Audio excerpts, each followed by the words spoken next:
Deputy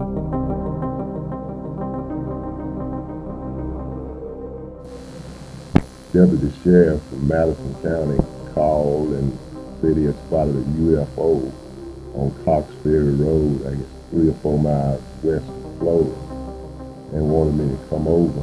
And I could see this light, a ball of light, I guess, in the sky at the time in the vicinity of where he was talking about.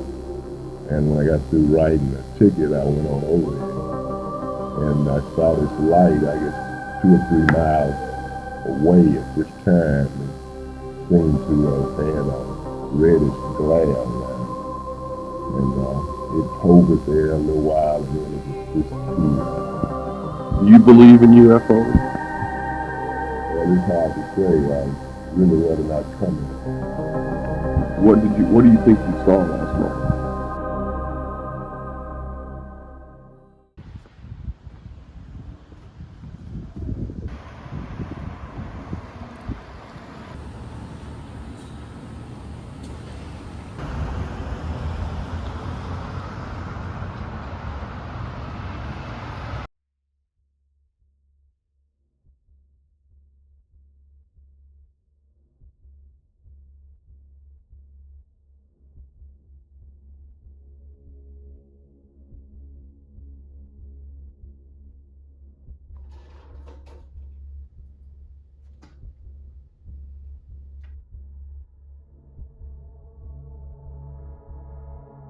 Well, at about 9:30 is well I remember.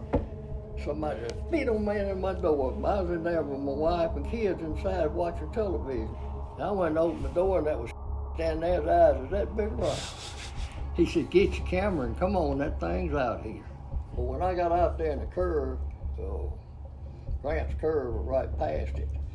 It was 25, but what we 25, 26 law enforcement, mostly all law enforcement. It was sheriff's deputies, it was constable, it was the city police, it was the highway patrol, and it was all that. Well, the thing was sitting across the field, his cotton field, in about, I guess it'd be 400 yards. It was just sitting there and kind of rocking like a pendulum, real slow. And it had portholes around it. I don't know how many, don't remember. And you could see a light. And it was a kind of a slate blue. And we sat there, I'd say 45 minutes.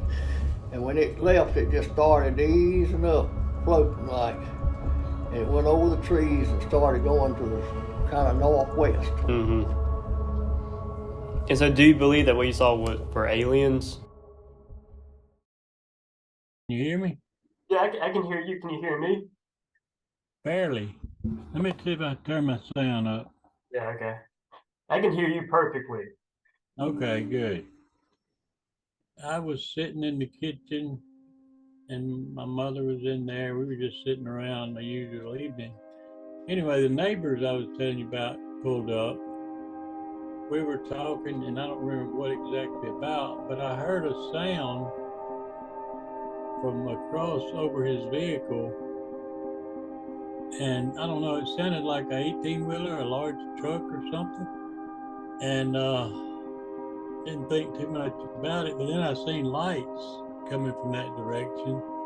So anyway, I was like, what is that noise? What is the sound? And he turned around and looked too, and we saw the lights coming across like a pasture. But the sound went away. After it got so far in, it got just quiet, no noise at all. And the lights just continued to come across the back of the pasture, back of the field. And we were like, just watching it, like, what in the world, So me and Jerry went up. I went out of the house with him. We went up top of the hill to see if we could see better. And it came across there real quiet and slow, which puzzled me because of the sound I heard coming in. It was like a big truck or a plane or something. Thing got quiet for a long ways. And we went up there and watched it. But anyway, it went on past where we couldn't see it anymore. But we never seen it again.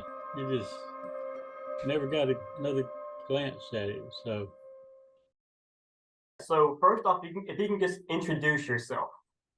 Okay, sure. I'm Greg E. Gigian. I'm professor of history and bioethics at Penn State University, and I have written a book about the history of the UFO phenomena.